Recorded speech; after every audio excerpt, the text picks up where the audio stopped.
From The Australian, here's what's on the front. I'm Claire Harvey. It's Wednesday, November 27. Don't let Donald Trump mess it up. That's the message from Australia's ambassador to Australia. Xiao Qian says Australia should keep restoring friendly ties with China, but he warned part of the deal is for Australia to support the so-called reunification of China with Taiwan. If you got fined for breaching COVID rules, you might be in luck. The New South Wales government will withdraw 25,000 fines issued during the pandemic and refund about $5.5 million after receiving fresh legal advice that the penalties weren't valid. Those stories are live right now at theaustralian.com.au. A truce between Israel and Hezbollah. What does that mean for the Middle East and the world? Today, I speak to our Chief International Correspondent, Cameron Stewart, for the new lay of the land. Cameron Stewart is the Australian's Chief International Correspondent. I'm curious to know what we think this truce or ceasefire might look like, and what's the difference between a truce and just a defeat? Well, that's a good question, because at the moment it looks like the very last details are being nutted out. So we don't know all the details of this imminent agreement. It does look like it will go through, but it's the Middle East, who knows? What the agreement will basically do is it will be an agreement for Hezbollah to move all of its forces north of a place called the Litani River, which goes through the middle of Lebanon. In other words, out of southern Lebanon and away from Israel. And conversely, Israel will move its troops slowly out of southern Lebanon. Of course, they invaded southern Lebanon in September. And obviously both sides will stop lobbing missiles at each other. So that is the bare bones of the agreement that they're looking at. But your first question there, Claire, is very relevant. What is the difference? Because honestly, this is a defeat for Hezbollah.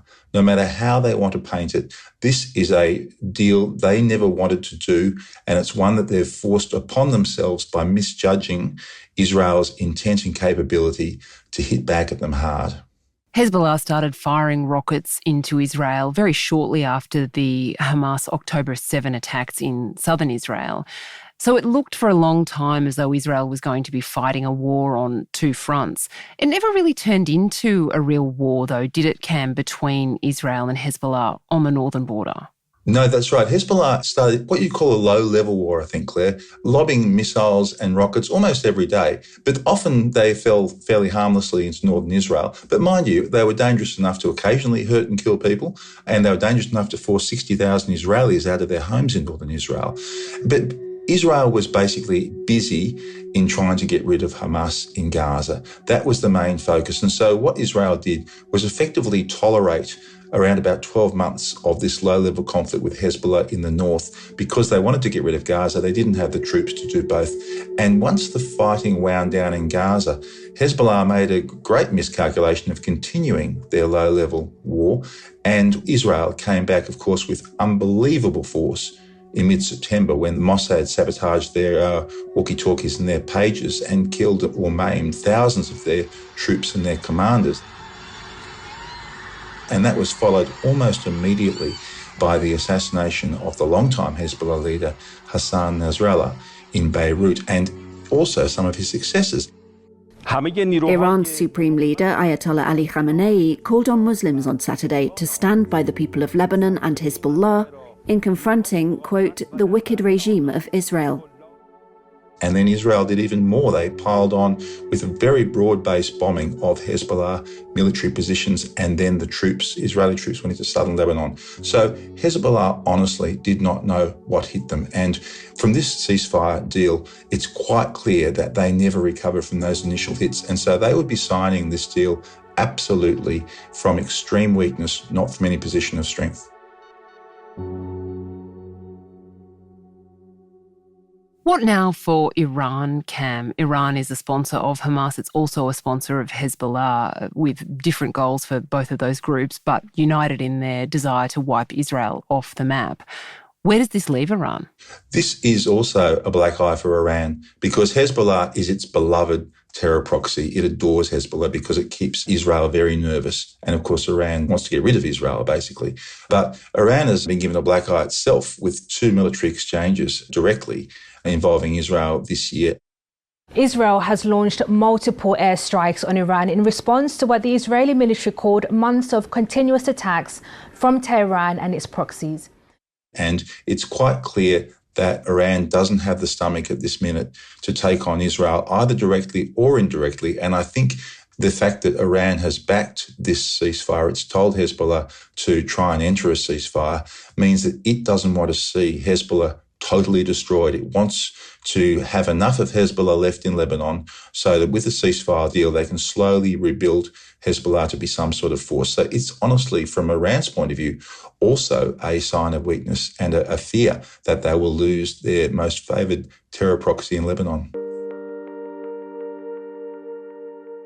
And what about Lebanon, Cam? This beautiful country, snowy mountains on one side, beautiful coastline on the other, very similar in topography to Israel and has been very similar in the sense that it's been, at least in part, a functional democracy in the Middle East where girls could walk down the street in bikinis or in burqas, depending on what they chose, a multi-faith society.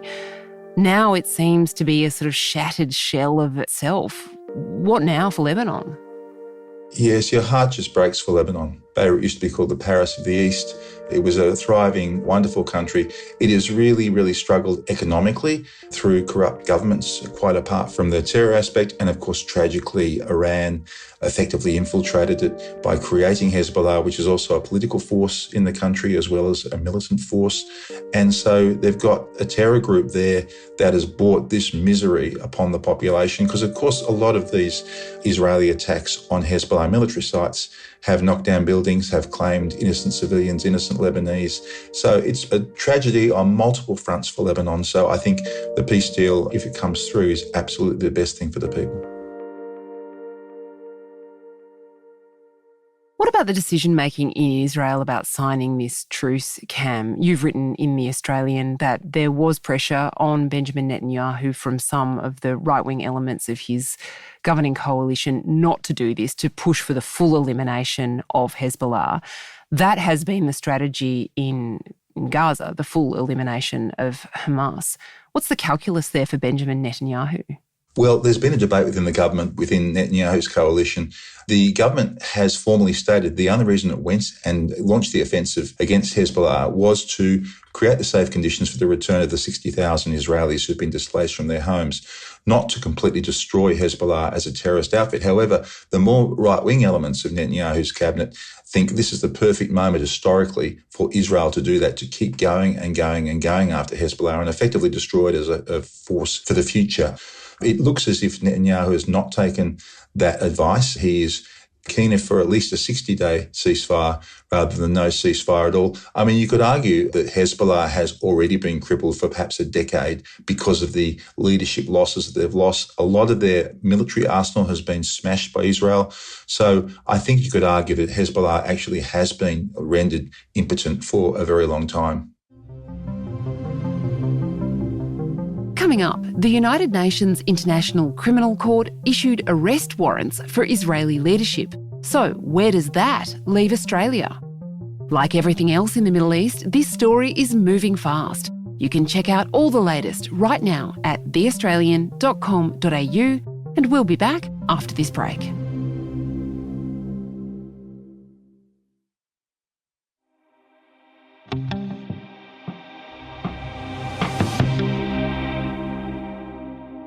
The International Criminal Court has issued arrest warrants for Benjamin Netanyahu and for Israel's former Defence Minister Yoav Gallant. Where does that put Israel's nominal allies, Cam, the other Western democracies of the world who, to greater or lesser extents, have stood by Israel since October 7, 2023?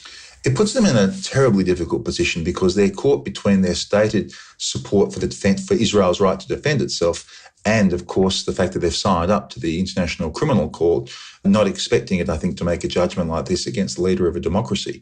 And so they're caught between hell and high water in a way. And so some of them have argued that legally they're obliged to follow the International Criminal Court's ruling, which is true, but not all countries have actually done that. Some countries have actually ignored that ruling when various leaders such as Putin or whoever visit. So it's not an ironclad rule, but certainly it's put almost all of the Western nations in a real bind, and it's clearly put Australia in a bind because Penny Wong has only said that we respect the court, we aim to follow the court's rulings, etc. But she hasn't clarified whether that would actually mean, would Benjamin Netanyahu be arrested on Australian soil or would he not? What does that actually mean? So the government, I think, is giving noises that suggest they are not on Israel's side in this discussion, but they're not making it crystal clear about where they stand.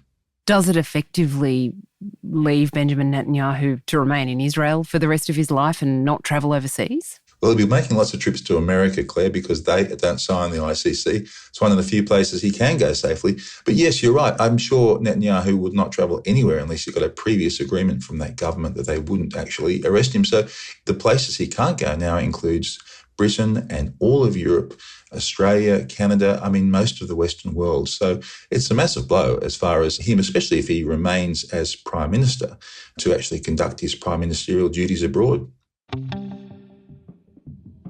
Cameron Stewart is the Australian's chief international correspondent. Thanks for joining us on The Front, and don't forget to check out all the latest reporting of the conflict in the Middle East and the rest of the world news you need to know right now at theaustralian.com.au.